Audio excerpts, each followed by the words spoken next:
I'm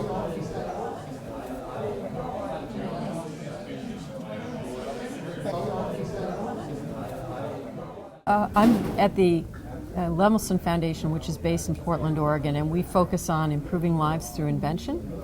And we think invention is a critical part of the economy and a way to actually create businesses that will create jobs for the future.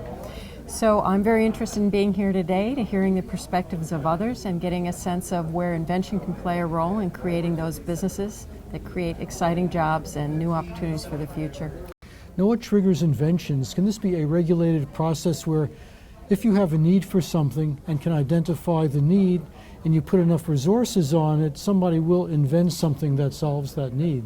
Well, there's certainly a lot of programs out there that suggest that could happen. We have things like the X Prize or the Grand Challenges that are out there stating critical needs, critical problems, and a lot of people respond to that. I think it's one approach to do it, but I think you'll always have people who see the world themselves and see the opportunity for change and invent driven by their own perception of what the needs are. So for instance, we work in developing countries and we see there that the solutions that have been created for the same problems here in the United States, for instance, aren't really working in those settings. So we need technologies that are appropriate for those settings.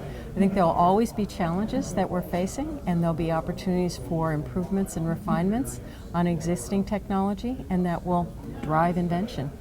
Now, you're the head of the Lemelson Foundation, which provides funding to inventors.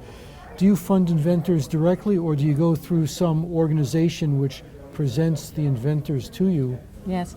So we actually work to build the environment, the ecosystem that will support inventors. We think that that's an important missing piece that could be strengthened. So we invest in funding programs to actually help educate young inventors. And then we also help to support programs that will help those young inventors get their ideas turned into businesses and products that then will have positive impact on people's lives. So example, we fund something called the National Collegiate Inventors and Innovators Alliance, and that organization actually supports young inventors, providing training for them about how to become inventor entrepreneurs, and then actually helps providing seed funding to take those ideas out into businesses.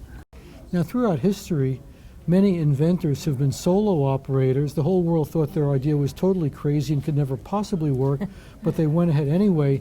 Now, in an environment and a culture where you have to get outside funding to produce an invention, is there a risk that we're going to miss some of the best people who are too contrary? I think that there is obviously always the challenge of getting funding for invention, but even those lone operators had to convince somebody to get the money to take their ideas forward. I think it's increasingly the case that invention is happening with teams and at the convergence of ideas, existing ideas and disciplines. So I think it's becoming less and less frequent to have the individual who is the source of the idea as a lone operator, but works with a team to actually take their idea forward and build it out into a product and a business. Well, I think if we can get people excited about creating solutions for the critical problems of our time going forward, we'll in fact create a culture where people feel empowered to also create the jobs for the future.